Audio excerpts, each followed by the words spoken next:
Hello, ladies and gentlemen, and welcome to yet another edition of Sports Talk Philadelphia. We're back from spring break here at LaSalle. I'm your host, Tyler Harper. We've got a real treat of a show today. First, we've got Pat Gallen from 975 to Fanatic, among other things like PhilliesNation.com, Philly.com. It's a lot of stuff. Yeah, it's a lot of stuff. I'm glad you remembered all of it. Yeah, you're a jack of all trades. Thank you. And we've got Tommy McIntyre on. Now, this was supposed to be a Phillies preview show. A couple weeks back, before the show ended, I advertised that this was going to be our Phillies preview show. Then everything happened with the Philadelphia Eagles that possibly really could. But we might as well start with the most breaking news, or at least it's going to be official soon.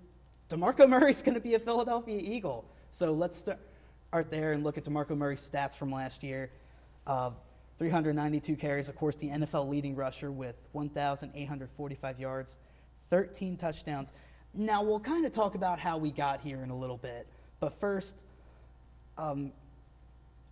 quite the predicament. Of course, everyone almost thought that like the Cowboys had that situation with Dez Bryant and with Murray about who could stay, who could go. Did you ever think that Murray to the Eagles was in the cards? Because once the things happened with Shady McCoy, Murray reached out to Chip Kelly. Did you ever see this coming? I didn't see it coming, no. It sort of came out of left field. I assumed, like everyone else, that when Ryan Matthews' name came up that they were going to sign him. Turns out that it's sort of like they're calling it a reverse Frank Gore, where Gore said he was coming to Philadelphia, and then he changed his mind, and now the same thing happens with the Eagles and Ryan Matthews. It's an interesting move for the Eagles because while I'm a fan of DeMarco Murray, he touched the ball a lot last year, and I know that the numbers are great, and I know he's not that old and he doesn't have a ton of wear and tear, but still, when you hit that magic number, which is the 400 touches, you got to start to worry about these guys, and he's making a lot of money next year. So while I am a fan of him personally, I don't know that I'm a huge fan of the deal per se. Tommy? Yeah, I mean, DeMarco Murray, I mean, we saw it. We play him twice in the division. We know how good DeMarco Murray is when he's on the field. That's the biggest thing. I mean, the guy took a lot of wear and tear last year. He's gotten the ball a lot. He was injured before. And it's really about, I think it comes down to, I still love LaShawn McCoy more than I love Murray just because of just wear and tear age. I feel McCoy's a better running back. But we also got Kiko Alonso. So you have to kind of look at that. You weigh the odds. Is Kiko Alonso and getting Murray better than having LaShawn McCoy and then maybe getting a linebacker somewhere else and keeping him? So you kind of have to look at it in that aspect, I guess. Sure. You guys mentioned the wear and tear of DeMarco Murray. How much do you think having Darren Sproles and at least at the moment Chris Polk, we don't know what could happen with that if Ryan Matthews does sign. I don't know if he's skipped town or not. Doesn't look like he's going to, but maybe. But even with Sproles and Polk here, how much do you think that'll help with sharing the workload a little bit? I think it'll help a lot, and I hope that they don't make it where Murray has to touch the ball as much as he did last year. But then it's sort of a catch-22 because you're paying this guy to be a number one running back. Yes, you are. So if you're paying him that much money, you expect him to get the ball a lot.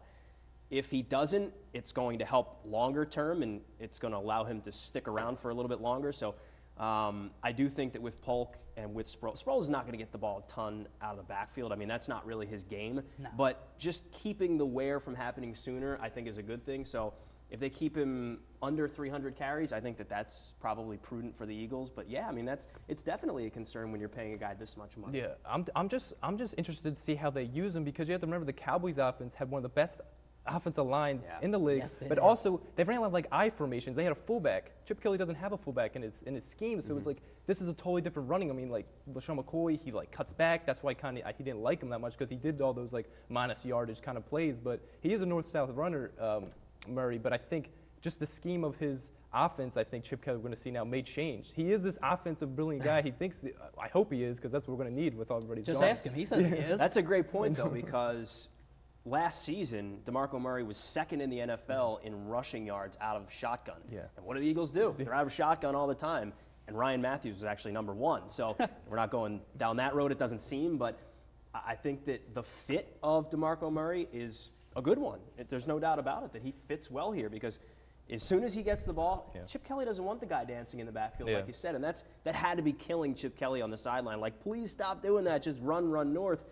DeMarco Murray, he's going to do that, so that's a good thing.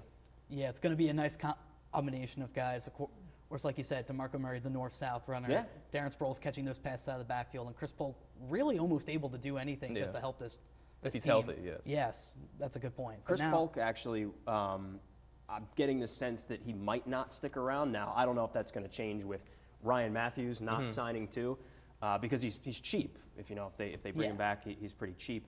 But that being said, if you have that three-headed monster, it's definitely exciting. And I know why Eagle fans are excited about this. It's just there's something inside me. Maybe it's because I'm from Philadelphia that I can't get over. You're not a true Philly guy fan if you don't have some doubt in Exactly. your mind. I remember a few years back when the Eagles had that like 44-6 win over Dallas to get into the playoffs. Watching at the end, just thinking, what could go wrong here? Exactly. What could go wrong here? It's that could ingrained make- in us. It's in our DNA, I swear. So let's go to the source of all this. Again, DeMarco Murray's now an Eagle. Well, how'd that happen? This is how it happened. LaShawn McCoy traded to the Buffalo Bills for Kiko Alonso. Now, when this went down, people were wondering, is there a draft pick involved here somewhere? Nope. This is a straight-up deal. And I think it's worth mentioning, we'll talk about Kiko Alonso's stats in a little bit, but that Kiko Alonso is an alum of the University of Oregon. He is. Just now one of the 10 Oregon Ducks on this roster. But after you break this deal down, it kind of makes sense. So now it's been over a week, are you now more on board with this trade than you might have been when you first heard about it? I was on board actually from the start because I think it's important that they solidify their defense. And one of the, I wouldn't say downfalls of the defense, but certainly with DeMarco Ryans getting injured, that middle linebacker position becomes so incredibly important. So I'm a fan of Alonso. I know he's coming off the ACL like basically everyone else that is on the Eagles team right now. But the deal I think makes sense because you're getting a guy that's super cheap. He makes about $1 million, whereas LaShawn McCoy was making about $12 million. So I think from the financial standpoint, it's a good thing. And from the standpoint of you could possibly have two defensive captains in Alonso and in Michael Kendricks as well. So they needed help on defense. They certainly got it. Now, once you see the deal break down, you can throw in the added parts. Well, they got rid of the money of McCoy, and then they used it for other things. So are they better off now than they were before they made this trade? Yeah. Right. Yeah, this deal would is good on the fact that you need a linebacker, and Shady McCoy was due to get so much money in the cap hit. Alonso's still on that rookie deal. He was a second-round pick, so that's saving you a lot of cash there. And I think it would be a lot easier for him to take if Alonso was healthy last year, had the same exact kind of year, and then you knew you were going to get this stud guy. I think anytime you're coming with an injury, that's kind of just a worry. But I think if he was healthy last year and you knew he was going to be great no matter what, I think this deal is a no-brainer probably. Yeah, and now let's look at Kiko Alonso's stats, because in the one healthy season he's had in the NFL, he was pretty good. Yeah. 159 combined tackles, 1 forced fumble, and 4 picks, the 2013-14 Defensive Rookie of the Year. And, of course, again, he did miss all of last year with the torn ACL, and now he's saying he probably won't be ready to go full steam till about training camp. But even so, if he can get back to where he was, yeah, this is a good deal, right? Absolutely. Yeah, absolutely. You mentioned the numbers, and they're off the charts good. So I certainly think that if he is completely healthy, which I assume he will be, Chip Kelly wouldn't trade for damaged goods. I'm sure he did his due diligence and checked out the doctor's reports and spoke to a lot of people. So, yeah, on the surface, it seems like a great deal. And what's been the problem? It's been defense. I mean, they've been ranked near the bottom of the league the last couple of seasons. And it's funny because not that they aren't going after offensive players, but we all thought, well, Chip's just an offensive guy. He doesn't care about the defense. He's completely revamped, or he's at least trying to revamp the defense, and that's important. That's very much important. Yeah, I mean, Kiko Alonso is a sideline linebacker. He can stay on the field all 3 downs, and they really compare him to a guy that we've seen now the last couple of years, Luke Kuechly, who's been amazing as a linebacker, and that's kind of what his comparison is now coming off this injury is. So if he's anything like Luke Kuechly, even a little bit after coming off this injury, then I would take half of Luke Kuechly. because Luke Kuechly is amazing. So if you can get anything of Luke Kuechly, then that would be a great deal. Yeah. All right, and now we move on to the deal that really turned a lot of heads. But first, around the time the details of this deal finally came up, you, Pat Allen, had a very interesting tweet. If we could see that. Not me, no way. You're a personality. Wait, what the F just happened? The deal that caused that? Quarterback swap with the St. Louis Rams. Nick Foles to St. Louis, Sam Bradford to here. The Eagles get Sam Bradford and a 2015 5th-round pick. The Rams get Nick Foles, a 2015 4th-round pick, and 2016 2nd-round picks. Of course, there's all the conditions in there about Bradford, how many games he plays. Yeah, how much did this hit you guys just out of nowhere? Because we had kind of heard rumblings of like maybe Foles to St. Louis, but we were thinking maybe just for like a pick or something like that. Yeah. Don't know if we were thinking Foles for Bradford. I mean, What are your guys' thoughts on this and how there were no first exchange? Well, I think that tweet pretty much sums up what I thought. Like, a little bit. Where did this thing come from? What just happened? But I was certainly taken aback by it because, not that I thought Nick Foles was the future of the franchise, but I certainly don't think Sam Bradford is. Now, it's clear that the Eagles think a lot differently than we do. But that being said, Sam Bradford did not have a lot to work with when he was with the St. Louis Rams. Now, he could not stay healthy, which is the most important thing. So there's a lot of different nuances of this trade, I think, that are interesting because Chip Kelly always speaks of your best ability being availability. If you can stay on the field, then you're worth more to me. Sam Bradford can't stay on the field. He hasn't stayed on the field in his short career. So that's why the trade is interesting. Now, he came out and said in his press conference that we watched this guy every snap of his career. He's got a great arm. He makes good reads. He's got good footwork, and he ran this sort of offense at Oklahoma. So maybe he fits what we do. But the thing that bothers me the most and why I freaked out and wrote that tweet was at first we thought that there were maybe going to be a flop of the first-round picks. Maybe the Eagles were going to get a second-round pick. But to send a second-round pick to the St. Louis Rams, I think is mind-blowing. Yeah. I mean, when I saw this, I was just like, it was almost like, it was kind of just confusing. It was like, wait, I think someone told me, and I was just like, really? Yeah, exactly. And then, but I heard this, then when I heard the swap of picks, I'm like, that would be amazing. That would be a steal for the Eagles. Yeah, it took about an hour or two for everyone to sort out the details of like, this. if you could, I was thinking in my mind, like, how swapping picks for Sam Bradford and Nick Foles. But to move up in the first round, you would take it, I was right? like, okay. I mean, it's not like Nick Foles is the greatest quarterback in the league. He's a solid guy if he's healthy, but he's not like. And I was like, maybe you can put yourself. Everyone's talking Marcus Mariota. Maybe we can get Marcus Mariota because that was like the whole thing. And it was just like, okay, maybe this is still a trade trip. Maybe this is all going on. And then when you find out we're giving up a second-round pick, conditional second-round pick, of course, and a fourth-round pick in this year's draft, it was just like, I mean, why? I don't even know. I mean, like Sam Bradford, when he's healthy, I mean, you've seen his stats. He is a solid quarterback. He hasn't a lot of work with. He hasn't had a lot of work with in St. Louis. But now you look at the Eagles. I mean, he doesn't have a lot of work with wide receivers either now because we just got rid of Maclin. Maclin's gone. He wouldn't get rid of him. I don't know if you trust everything that Chip Kelly said in his press conference, but he said a team reached out to him and offered a first-round pick for Bradford after the trade was made.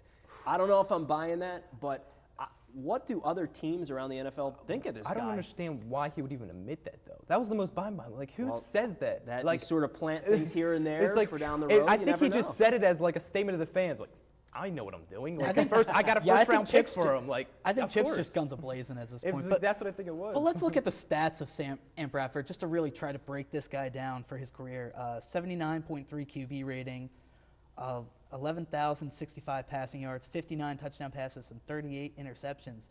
Now, of course, he had the line that everyone remembers Chip did in his press conference of, he's not a Chip, I'm the only Chip here. But, Clever. I mean, how much do you buy that, though? I mean, you said it earlier, we can't really trust what Chip says entirely anymore. Sure.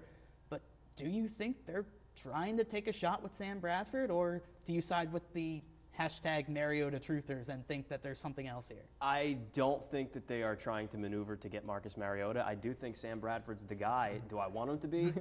Not necessarily, no. I think that Mariota would be the perfect fit for this offense. They're not going to go down that road, so there's nothing you can do about it now. But it's just the whole trade is mind-blowing because I myself never thought of Sam Bradford as a great quarterback. I mean, he was the first pick, and that's nice. Yeah, exactly. But what have you done for me lately? Yeah. And he hasn't stayed on the field. Coming out of college, he had a shoulder injury his senior year. So Right. it's like, and he's always been, it's like, people don't like to say injury prone, but I mean, if he's the example, if you're going to call someone injury prone, and just his history. Yeah. And so it's scary. I mean, the guy walks on the field. I mean, the guy, when he re-tore the ACL, it wasn't like he was hit even that Barely bad. tapped him. It's just that sometimes the ligament may be messed up, and you're taking it from other parts of your body now, and then it's just like it's not good. Yeah, no. One of the things that kind of hindered his time in St. Louis was the fact that he barely had an offensive line there. Because I mean, obviously, the St. Louis Rams are the St. Louis Rams. They're not the best on offense. Their offensive line will have some holes in it. I know the Eagles' offensive line may now have some holes in it with Harriman's gone, now Mathis may be on the trading block. But for all intents and purposes, I think it's a better line than the Rams line. So how much do you think that can help Sam Bradford staying healthy and possibly being the guy for this offense? Well, if the Eagles' offensive line is healthy, it's definitely better. But you saw last year when they're not healthy, that can break things down. So keeping Sam Bradford upright is the number one thing that the Eagles have to look at with that line for next year. Number two, obviously, is DeMarco Murray and giving him the opportunities to run north and south. Like you mentioned with his injury, anything can happen. And he's barely touched and blows his ACL out. Is he a fragile guy? Maybe it's just the luck of the draw. Who knows? But from an excitement level, are you guys excited about this move here? I think I'm more intrigued than anything else. I'm just intrigued to see. I'm just wondering, is Chip Kelly going to be known as the god he thinks he is and wants to be, or is he going to be known as the next Rich Kotite? It's kind of just one of those two things. Yeah, I it's think like, right at this point, the man's either a genius or an idiot. There is no more middle ground. He's either going to win a Super Bowl in 2 years, or he's going to get fired in 2 years. Something's got to happen. It's just like, I don't know. It's just, I guess after the draft and we see everything kind of going in a training camp, I think we'll know more, but right now it's still kind of dicey. Yeah, pardon the pun, but I think he's pushing all his chips into the center of the table right now. He definitely is. He's going all in. But let's talk about another move actually in free agency that the Eagles made. Byron Maxwell. He was interviewed by CSN about a week before free agency began, saying he wouldn't mind being here. Well, he's here. Signed a 6-year deal with the Eagles worth $63 million, $25 million of it guaranteed. That's a lot of coin, but, I mean, we needed help in our secondary, and, of course, we cut Kerry Williams to get there, cleared all that cap space. This seems like it was the most sought-after guy to do it. Do you like the move? I do like the move. It's a lot of money, $25 million guaranteed for a guy that was the fourth fiddle with the Seattle Seahawks. Yeah, it's a lot, but they really didn't have any other choice because you saw what the alternative was last year. Kerry Williams and Bradley Fletcher, not good enough. Nate Allen, he moves on. I think he's actually going to the Oakland Raiders, so that secondary is being reworked. But this is the risk that you run when you don't draft well at a certain position, that you have to overpay in free agency. So while it is the right move and while I do like the move, it's a lot of money. And a lot of these deals, like the Murray deal, you're going to throw a lot of money at guys that you're not quite sure if it fits. And you don't really know exactly what you're going to get because, again, fourth fiddle, when you have Richard Sherman, Earl Thomas, Cam Chancellor, they make you look good. So how good is this really good. Yeah, I think that's the worry thing is because when you have so many, when you're talking about the Seahawks defense over the years and you have so many good guys around them, when you have those safeties behind, you got Richard Sherman on the other side, you really only have to worry about your one position. And now the Eagles still have a lot of moving parts. I mean, you're bringing in other guys, but still need another safety. I think they were really going after New England's McCourty, and I think they offered him a lot of money, and he didn't. He went back to the Patriots. So that I think that a lot of it, someone's called it. It's almost like they're playing fantasy football. It's like they're just like they see people they like, oh, he's on the, let me get him. And if they don't, they don't get him. And it's like, so many people, especially after the Bradford Foles trade, were tweeting, I'm going to try this trade in Madden and see how it works. Because it's just like I think like Robert Flores of ESPN tweeted that, like just to see if it works. Yeah, it may not.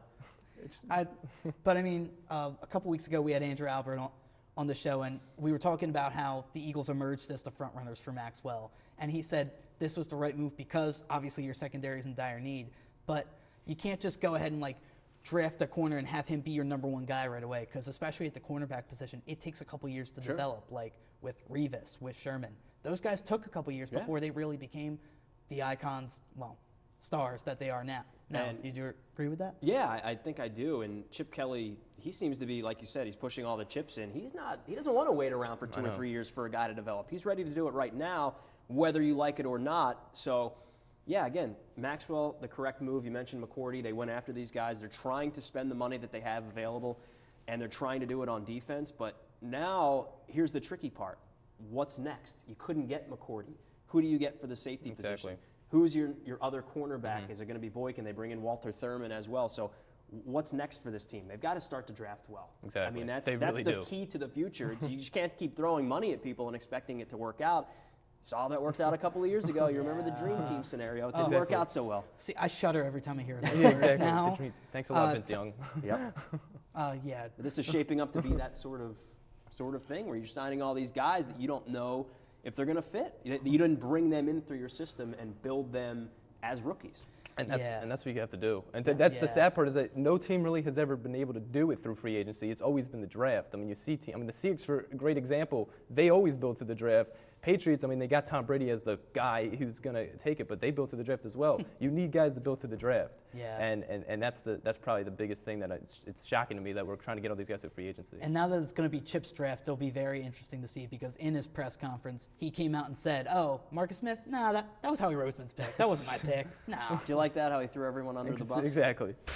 Just Well done. Just like that. Well done. Well, now he can't. Now he can't. Now it's him. Now it is all Exactly. him. Now it's on him. All right. That's a great point, though, is that now you can't hide behind it being about Howie Roseman. It's all on Chip. Yep. And I don't think he's afraid of that. I don't think so either. I don't think so. He's just welcoming all targets at this point. Real quick, let's talk about Jeremy Maclin. Yeah, he's no longer an Eagle. Yeah. Nope. Going back with Andy Reid, signing a deal with the Kansas City Chiefs, $55 million. This NFL money is crazy. Over 5 years, $22.5 million guaranteed. Now, people are saying that maybe he's overpaid. Yeah. But I mean, like, he was saying he wants to be here. Exactly. Eagles were saying we'd want to have him Yeah. here. What happened? Do you think it was just Chip's quote-unquote lack of loyalty to like McCoy and Foles that drew him away? I don't think so. I think that they put a pretty competitive offer on the table for him, and it didn't work out. They offered him $9 or $9.5 million, whatever the number might be, and at the last minute, he decided, look, Kansas City offered me more. Can you do it? And they said, no, we're not going to go that high with you. So I do think that Chip wanted him here, and I do think that Maclin wanted to be here, because look at the numbers that he put up in his offense. He put up career numbers that allowed him to get that much guaranteed money.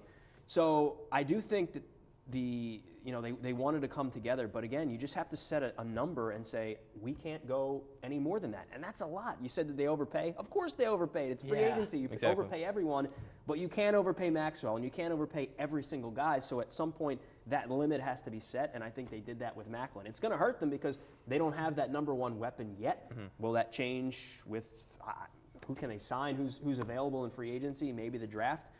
But yeah, this is a big loss. I think it's going to hurt the offense. Yeah, it is, and I think what we're seeing now is the fact that Chip Kelly is kind of going with the trade and with the signing of Maxwell. He's getting all these defensive guys that he knows he has to help this defense out, and he believes his offensive expertise he doesn't need well-known guys. He can just put these guys. He believes in his system. He's coming from a college mindset. I got to throw these guys in here. They're going to know what to do, and it's going to work out. And I think that's kind of his mindset. Is I have a system here, and I'm going to get the players I want. And I thought that too. And then what's funny is they were not in on DeMarco Murray at all until he made the call and said, "What do you think about me joining you?" So people were like, "Well, what about the signing of a guy like Murray?" Well, I think initially they thought, we'll just go with a cheaper alternative like Frank Gore.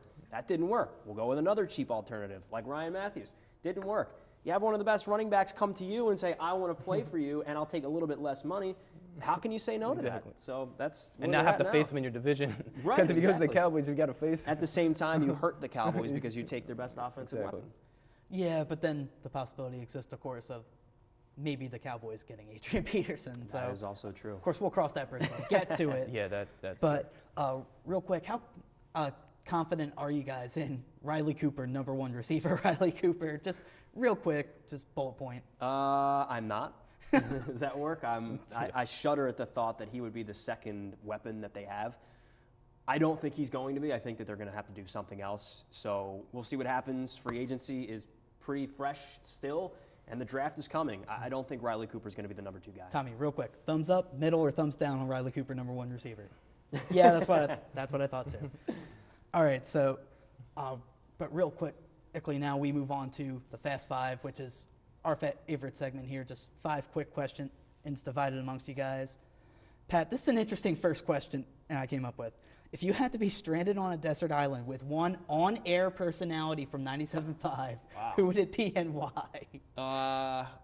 Could I say myself? What if I could just say? What if I could just say by myself? Just alone? One other person at 97.5, the Fanatic. One of the on-air personalities. I would say Brian Baldinger. Wow. Does that count? He's an ex-athlete.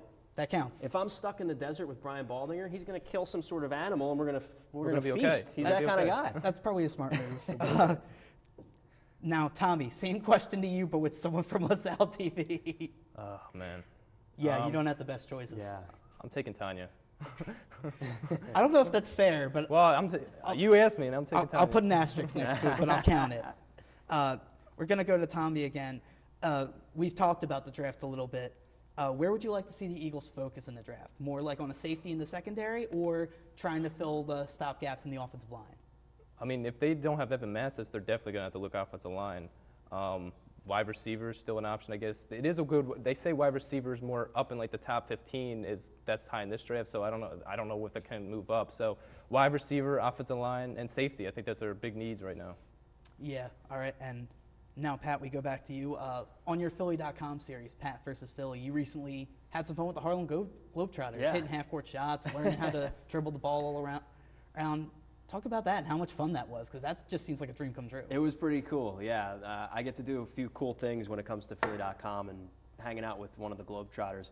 Buckets Blakes was his name. And actually, he holds the Guinness World Record for underhand half-court shots. And you beat him in the contest. And I beat him in the contest, so I'll have that on my resume forever now.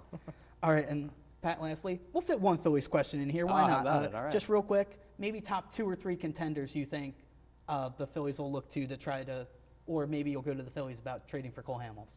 I think that the Red Sox and the Yankees, they're always going to be involved whenever there's a high-priced, great talent, and I still think it comes down to those 2 teams. One other team to look out for maybe would be the Chicago Cubs during midseason, because if they take off the way that a lot of people think they can, they still have a lot of good talent in the minor leagues. I'd look out for the Texas Rangers as well, especially with Yu Darvish Yeah, it's a possibly big going injury. down. Yeah, no doubt. All right, well, that does it for us, but you can catch up with us on social media. You can hit us up on Facebook, Twitter. You can see our full episode. It's on YouTube. If you can't get LaSalle TV, then you're watching us on YouTube right now. So be on the lookout for us on social media. Well, that does it for us today. A huge thank you to Pat for coming on. Thank you, of course, to Tommy, as always, for coming on. And thank you guys for tuning in. This is a fun episode, and it's going to be a fun rest of the offseason for the Philadelphia Eagles. We're sure about that. So for Pat and for Tommy, I'm Tyler Harper. Thank you very much. We'll see you next time.